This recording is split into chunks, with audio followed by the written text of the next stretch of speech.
Hello, everybody. How's everyone going? Not too bad, I guess. How was the lecture this week? Did anybody learn anything? A bit. I'm guessing not really then. Um, Really. it was springs this week, right? Did Paul go over the 3 types of main springs?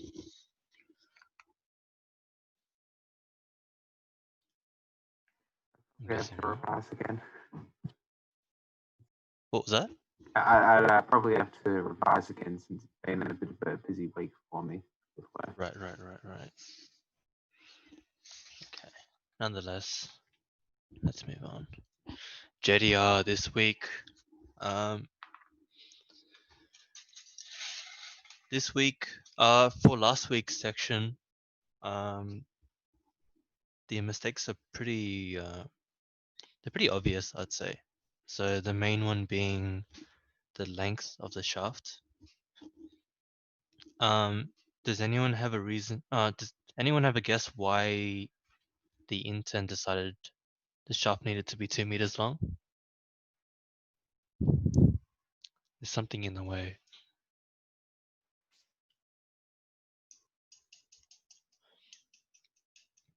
Does anybody know why you don't want a long shaft that's as long as this? Like, what happens to a shaft in terms of forces? Torsion? Yeah, that's a big one. Bends. Yeah, the main one is a bending load. You know, like the main change you can do is swap around the position of the leftmost, let's say, bearing stand and the motor. Like the motor doesn't have to be there. And again, the motor doesn't have to be that huge because it's 75 kilowatts and we don't want a 75 kilowatt motor. Stuff that. What else have we got? It's a huge boy. So let's read through this. It says, a general diagram on what the rig should look like was given, but on inspection, the test area, some of the changes were made for the rig to fit. So he writes the configuration or the specifications, and it comes to chapter 5 and he's like, oh wait, I can't do this. But what the intern doesn't do is go back and change the diagram. So we have conflicting diagrams in the report now. So because he's got what we started off with here, with the pulley and the gears next to each other, and then in the diagram here, he's got the motor and the gear and the pulley, and then the bearings on the outer side. You know, like why would you do that? So I don't know. He's got the second bearing in between the gear and the pulley, and that's obviously wrong. The other main problems here would be his setup for all the calculations. Like most of the calculations are right. It's just the starting data. You might have to go through that with a fine comb and really think about if he's using the right information or not. But then again, it's only 1 mark, so you can do it if you don't want. You don't have to do it if you don't want to. All right, let's get on with the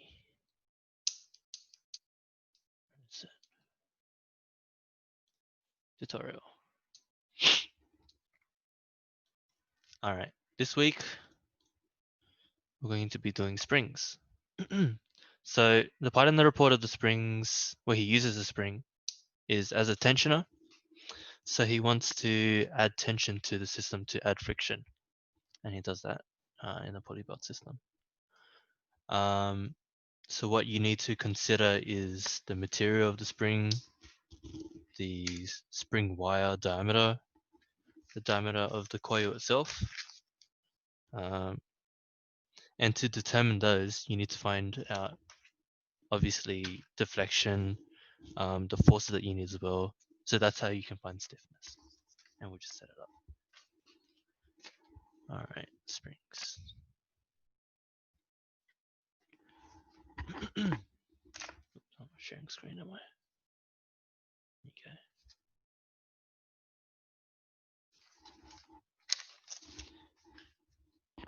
Alright, so pick.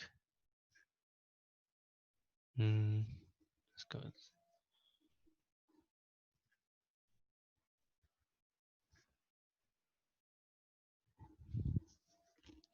KS, spring stiffness.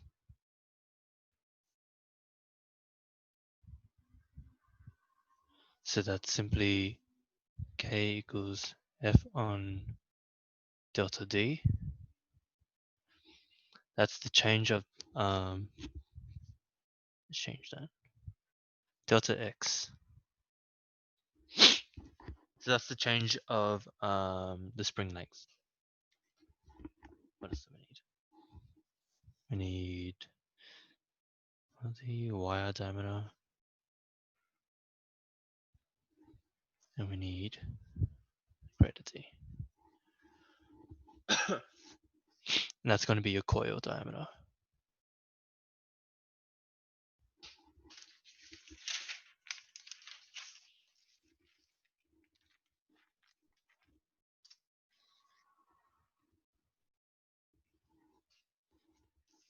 Yep.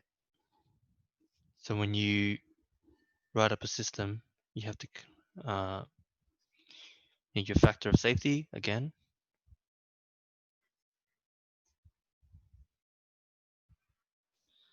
And that's S yield by tau max or max shear stress. S yield is 0.45 times the tensile strength. Oops. S alt, where S alt equals ADM. You have to use that. A is going to be a constant depending on what material you choose. D is your wire diameter from there, and M is another constant. And there's a table that tells you the popular wire materials, and we'll go through that soon. Tau max is Ks, we use spring stiffness, force, coil diameter times 8.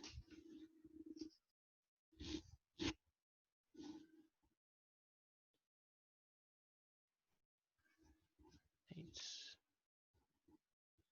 Yep. Pi, and then wire diameter cubed.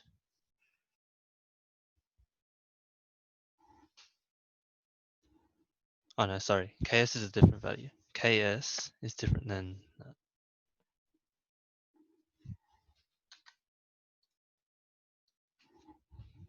This is a spring correction value. That's just a normal K. And Ks is 2C plus 1 on 2C, where C equals D on D. So that's something called a coil ratio. That's just the ratio between the wire diameter and the coil diameter. Yeah.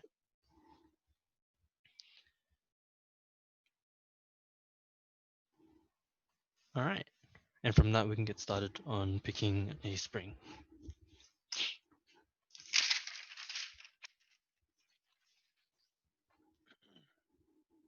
All right. From our setup data, so there's a before and after the spring is in work. So before, and you can scroll over to that page to get some info. Mind you, that diagram is not to scale as well. So from the previous tutorial, we've determined that we want 1, 2, 3.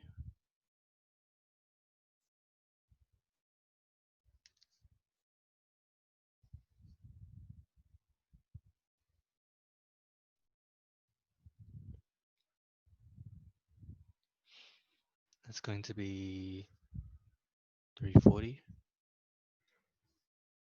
And that is 1020. Because we're using a poly A5. And those were the minimum poly diameters.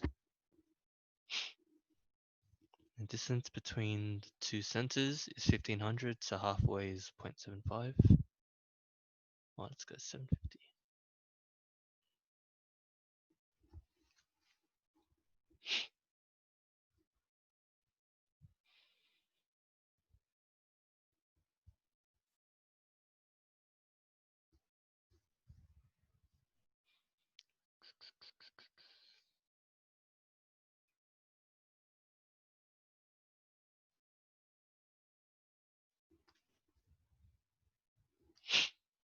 So we need to know this distance.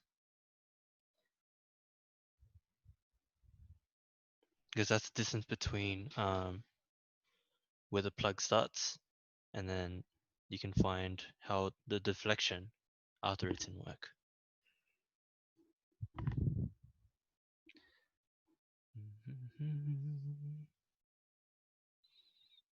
All right, cool.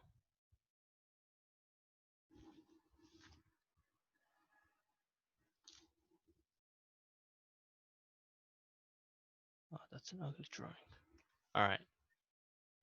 So let's call this y1 and y2. So y1 is simply half of this. This is the circle. And y2 is y1 taken away from half of the larger circle. So 1020 on 2 minus y1.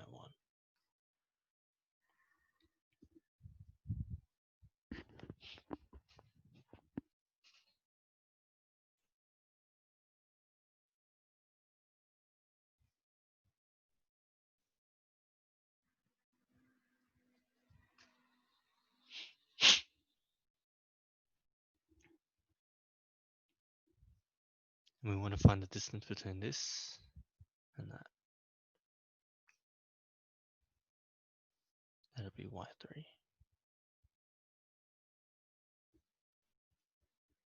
So to find y3, I don't know why you'd want to record. I post these answers online anyway. Split up your diagram, y2, y3, 0.75, 0.75, y3 equals y2 on 2, because it's just a ratio.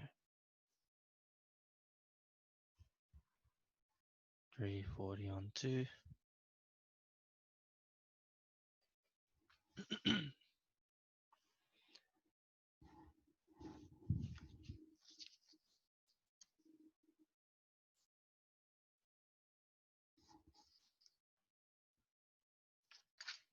So then that H1, so distance between the center to the middle of the idler is H1. So therefore H1 equals 170 or y3 plus y1, 340.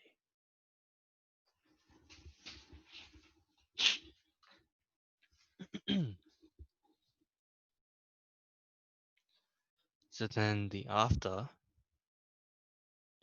which is when the idler's in work.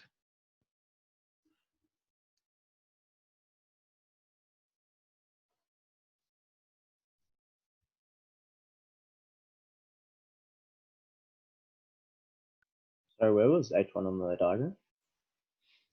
H1 is the distance between the middle of the system to the middle of the idler. Ah, so So after work, from the middle of the center line and the middle of the idler is 750 as per the diagram.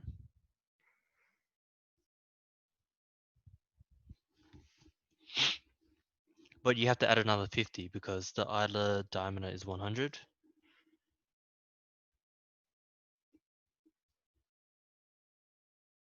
Therefore,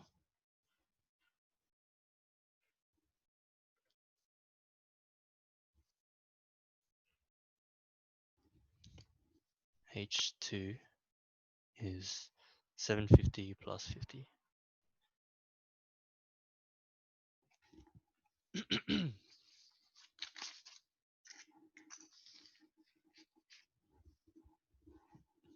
Therefore, the deflection,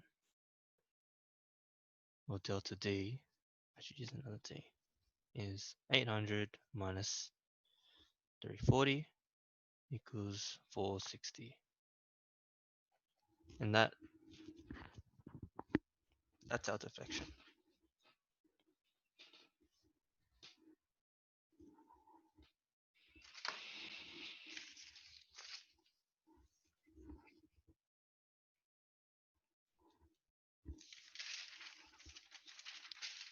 Next, we're going to find our spring constant, K, small k, sorry, equals force times delta D, or delta X.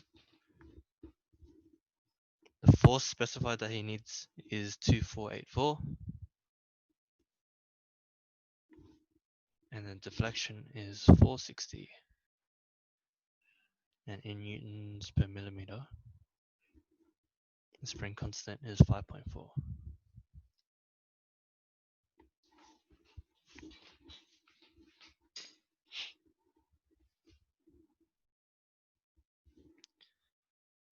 Right. Next, you got to start your iterations. So next will be guessing and trialing a couple of materials and a couple of coil diameters and wire diameters.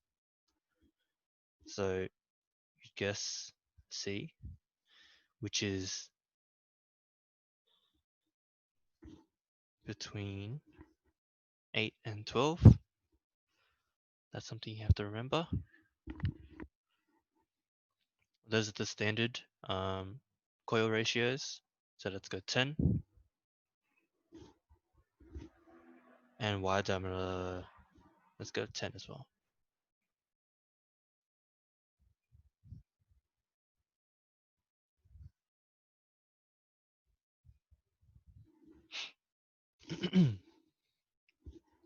So from that, we can get our coil diameter because C is equal to D on D. So therefore,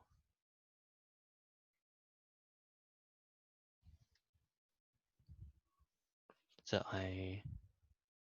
say this is the top view of a spring.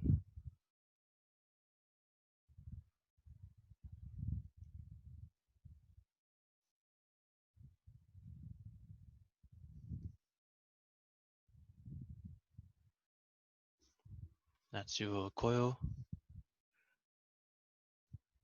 And that's your wire diameter. And the ratio of that has to be between 8 and 12.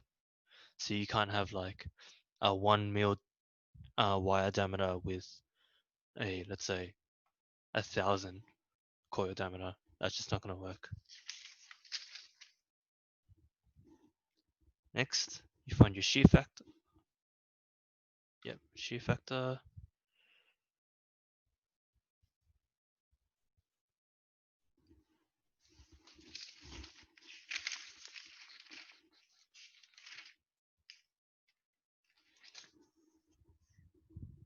Or spring factor.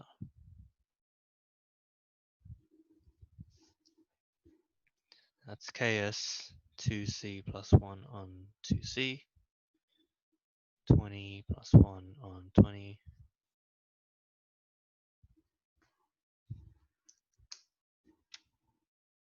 Shear stress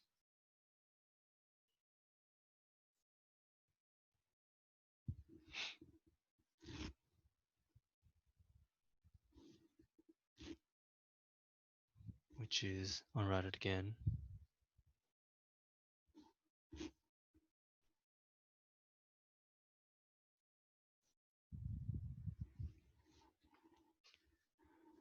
One point 2484 100 8.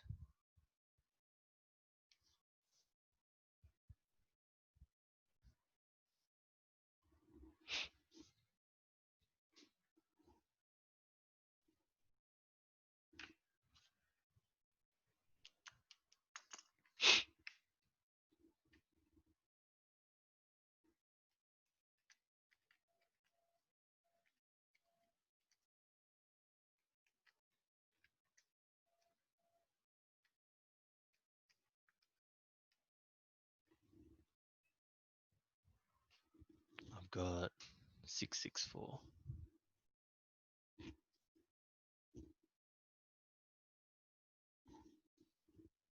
megapascals. So the other side of the factor of safety is yield strength. From that, we need to pick a material.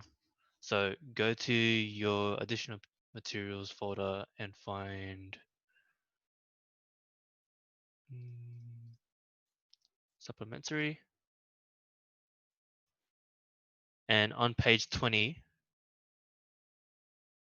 and 22, there's a couple of materials that you can use.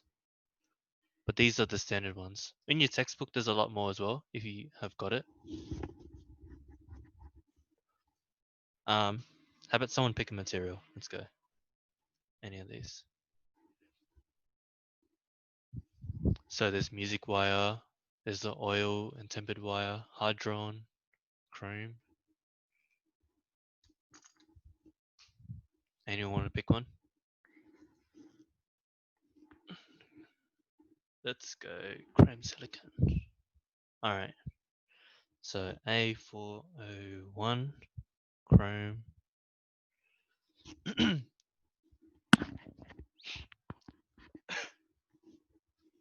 The main ones we need are A, constant. There's another constant too.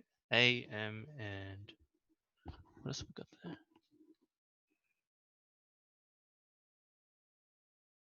Okay, it's not included in here, but I'll show you guys my textbook.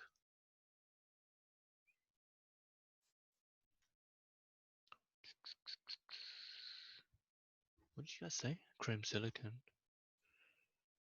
has a GPA of 2.4. Oh, sorry, that's E. G.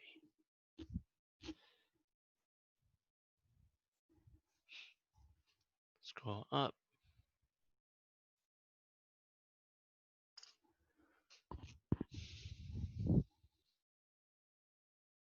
Oh no, these are in freedoms. Yeah, that's 2 or 3.4. Chrome silicon is. I don't want to convert this.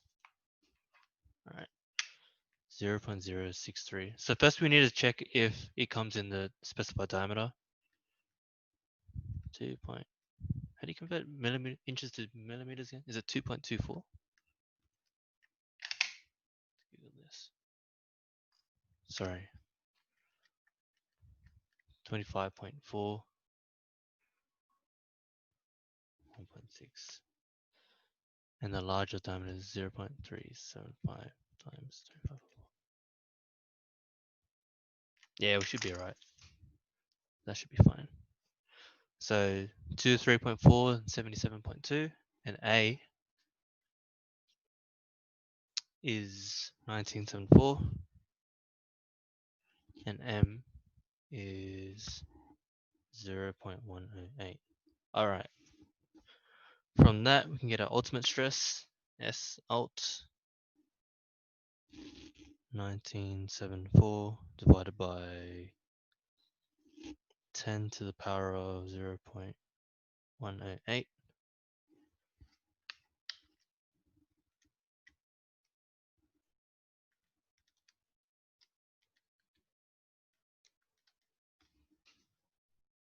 1539.4.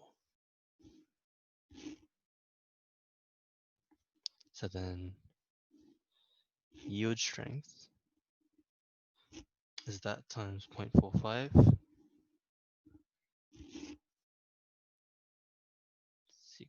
692.72. So therefore,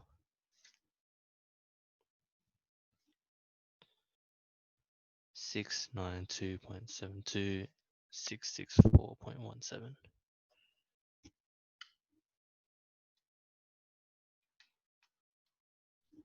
It's okay.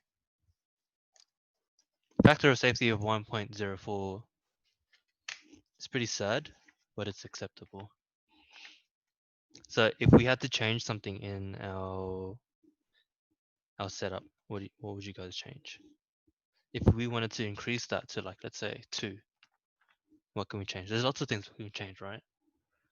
So there's like the diameter. If you have a thicker diameter and you keep the coil diameter, you're gonna have a stronger spring. You can always change your material as well, or you can just specify less force, like less deflection. Then you have a less a spring constant. Let's go with another one. Someone pick another material. So 1.04 is not great.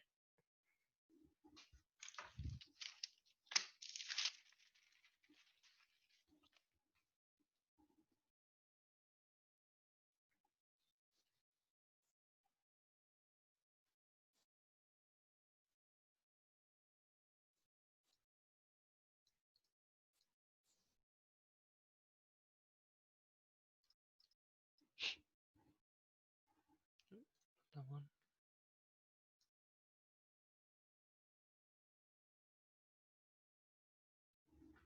All right, let's go with the oil tempered.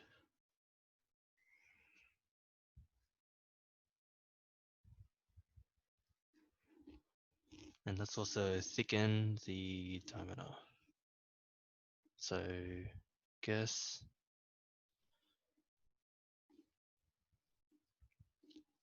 so we had 10 before, let's go with 12. Same ratio, C10. E A M G.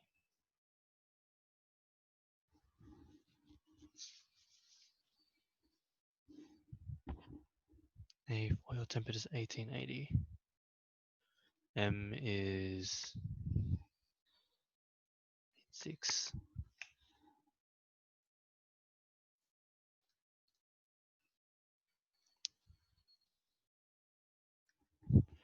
G is 196. Oh, I did it again, didn't I? 196.6 and 77.2.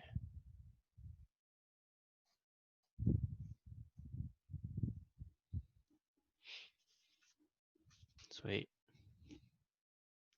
So from that, D is going to be 120.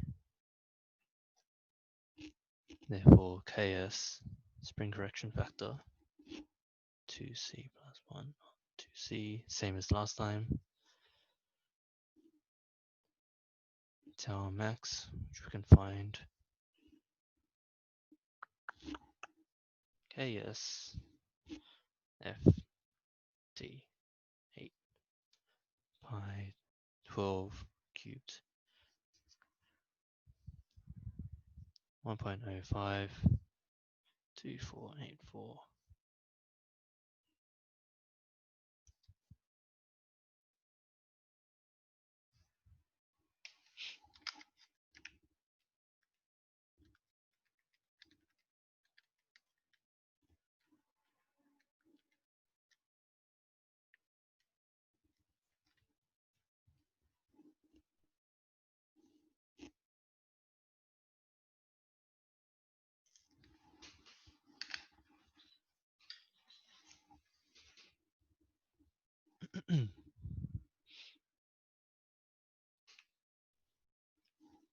So then your ultimate strength. ADM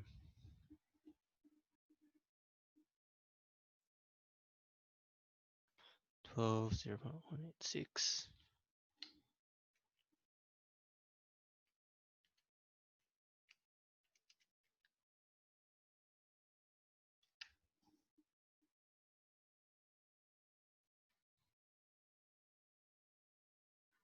The yield strength. Oops.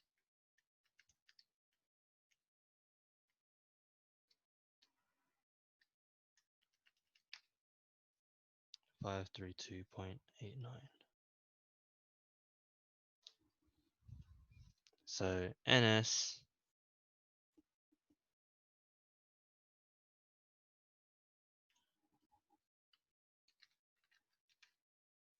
1.15. I mean, that's a bit better.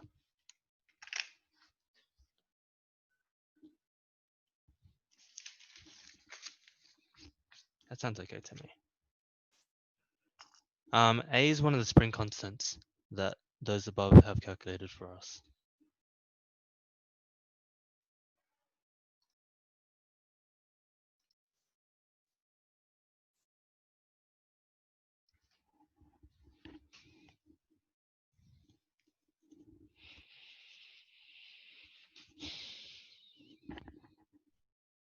Okay, from there, let's say we can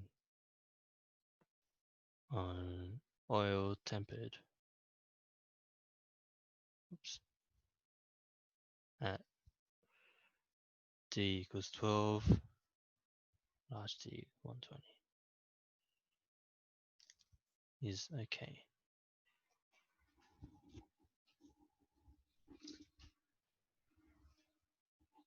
Right, from there, we need to find out how many coils are active or how many are being worked. Forms NA, G.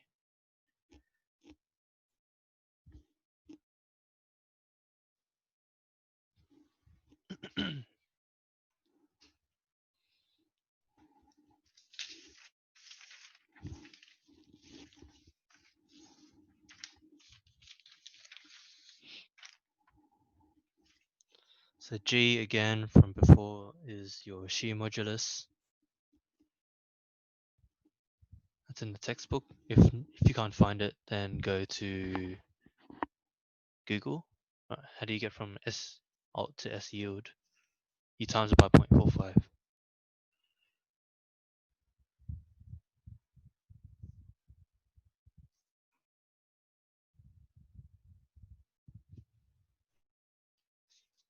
I don't know, that's clear. Yeah, Google does do wonders. It's like people put up information on the internet and you can use it. So G from our oil tempered is 77 times 10 to 3 because we're working with gigapascals. So D is 12, 8.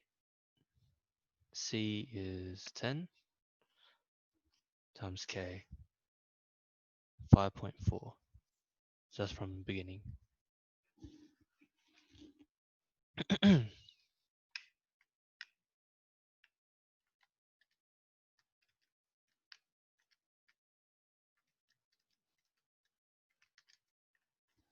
And we get around 21.4. So that means that there's 21.4 active coils.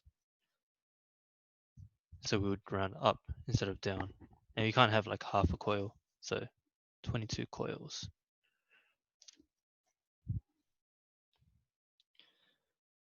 From there, for a compression spring, there is a table which I'll show you.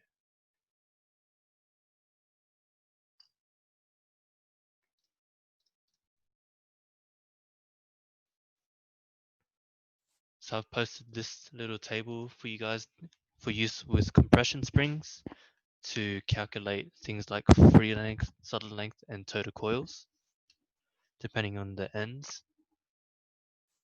And going back to your tutorial, your lecture slides, pay close attention to the spring ends. Where are they?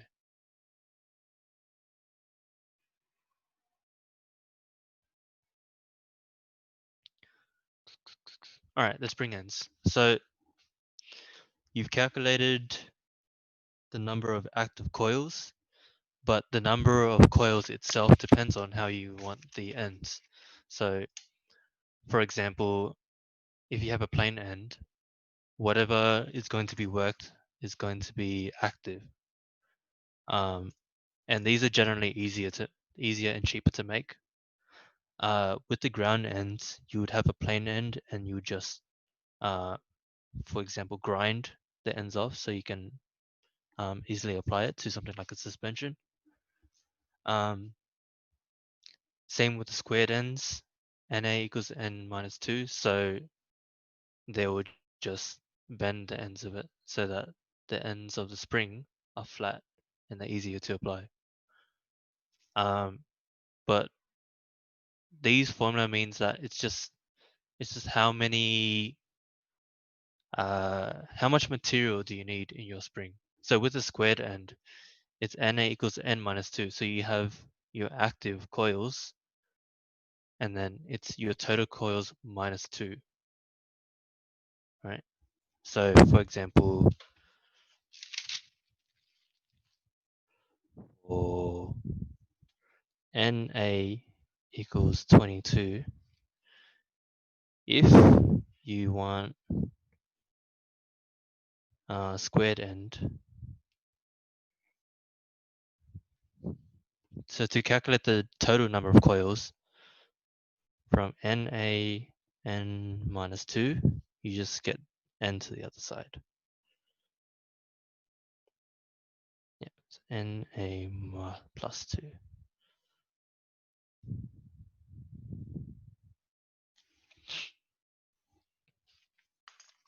Cool. Definitely include that for your quizzes next week. What else is there? Going back to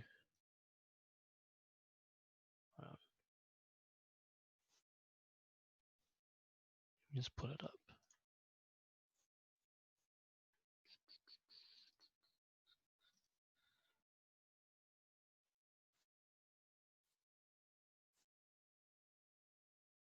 Oh no.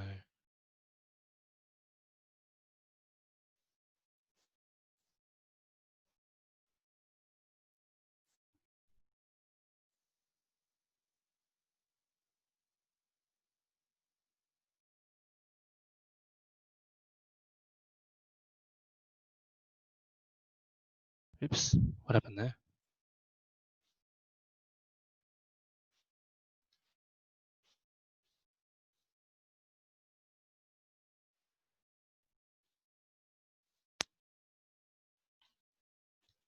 All right, some of us are back. Cool. All right, what I wanted to say was for compression springs, when they ask you to find a solid length, definitely use one of these, and it will specify which type of ends you use. So to calculate the solid length of what you've got there, from N equals Na plus 2, you'd have N equals 22 plus 2 to 24, and then your solid length would be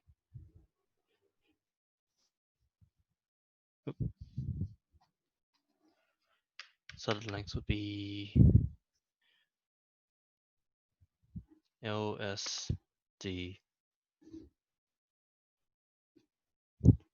N plus 1, so ND plus D 24 times 12 plus 12. That's how you would do it. But if plain end, then Na equals N, so therefore N equals 22, and LS is ND plus D.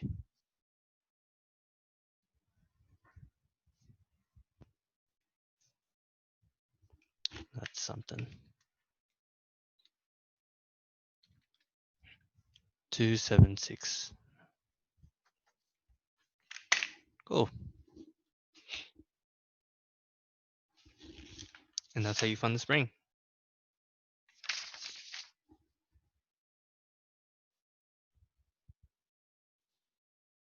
Sorry, explain like what that LS is. That's the length of the spring. So the Cool. solid length, is, let's say you have your spring, right? Your solid length is if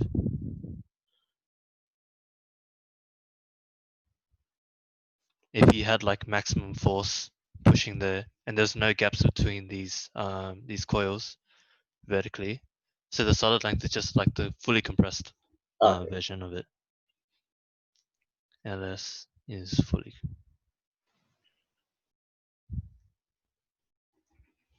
Yeah, there's a diagram in the lecture slides as well. There, Ah, sweet. I Thanks, should Doc. clear that up.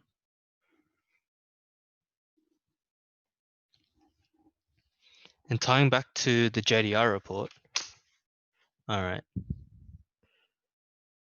The JDR report actually uses an extension spring. So he's pulling that down. So what happens to the contact angle of the pulleys if you're pulling that down? What happens to this contact angle? Does it increase or decrease?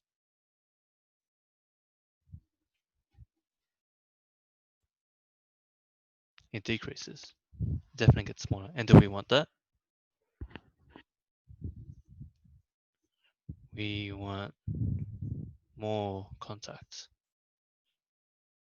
So how do you guys think that we can apply force to the belt system but increase the contact angle?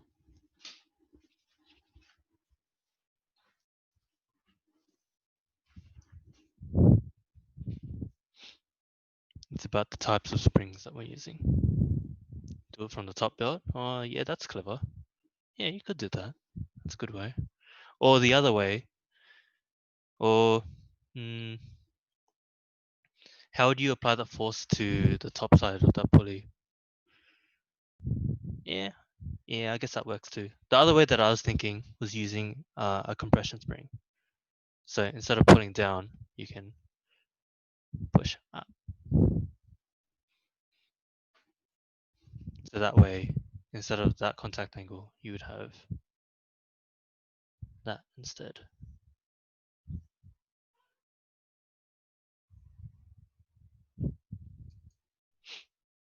Cool. That's your tutorial.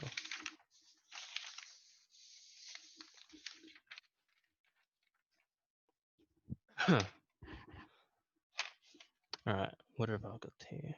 For your quizzes, so spring ends, spring lengths, so all the free lengths, operating lengths, installed lengths. Get that? No, no early marks. Oh wow, it's pretty early. This is what I have in my. So next week's quiz, I think it's next week. It's going to be on shaft theories. I hope I'm not sharing my screen right now. So there's a difference between in springs. There is a way that you can apply it using series or parallel. So that's if you want multiple springs. So let's say if there's a limitation in stock springs that you've got and you have a required spring stiffness, you can have 2 or 3. So in series, you would have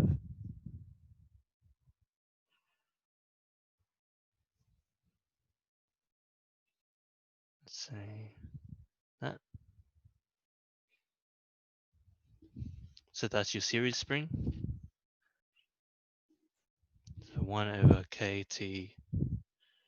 So total is equal to 1 over k1, 1 over k2, 1 over k3. That's pretty key. Or there's parallel.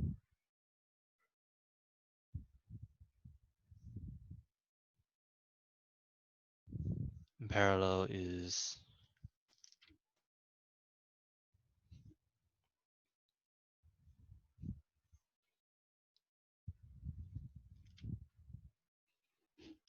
and k total is equal to the sum of k. So k1, 2, 3, yada yada yada. There should be a load bearings question as well. So definitely look on the additional materials, and there's a couple of questions. Give it a go. If you can't get it, let me know. And I think that's what I'll give you.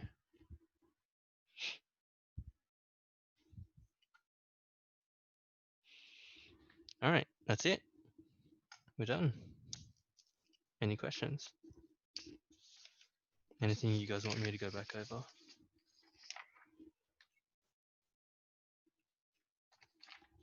Load bearing questions. Is that what I said? Load bearing? Is there going to be a practice quiz for quiz 2? Yeah, there should be. Wait. It should be opening up after the deadline for the current quiz. Has the deadline passed yet? Is it 6 p.m. or something like that? 6 p.m. today? Or has it already passed? I'll double check that, but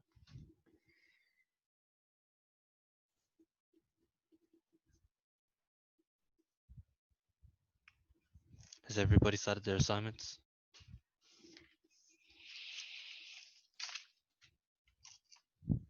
Nope.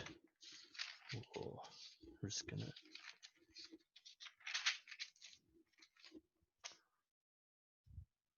The top or the bottom? Yeah, I'm putting your assignment on the watch list, Asher.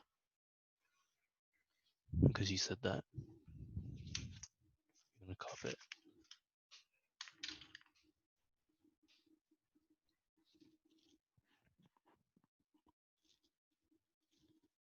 Oh yeah, right. That was you. Yeah, this is the first part.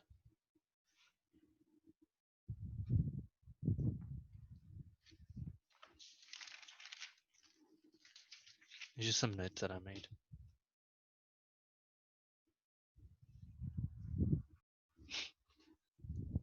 So this week isn't too bad, I don't think. That should give you space to do your assignments. You just find out the spring properties. Double check that it passes your factor of safety. And then find out how thick it is.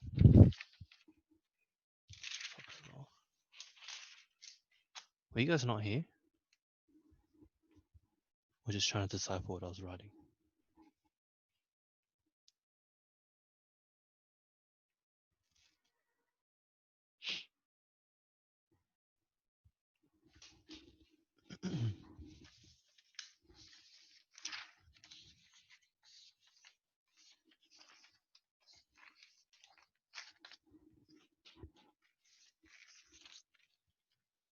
Yeah, that'll be it unless you guys have any more questions. Yeah, see ya.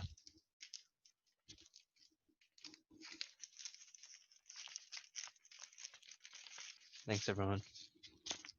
See you next week. Hey, Michael, do you reckon it's possible if we could get more time on the quizzes and because 50 minutes is not like a whole hour. Like I write real slow. Oh really? Yeah.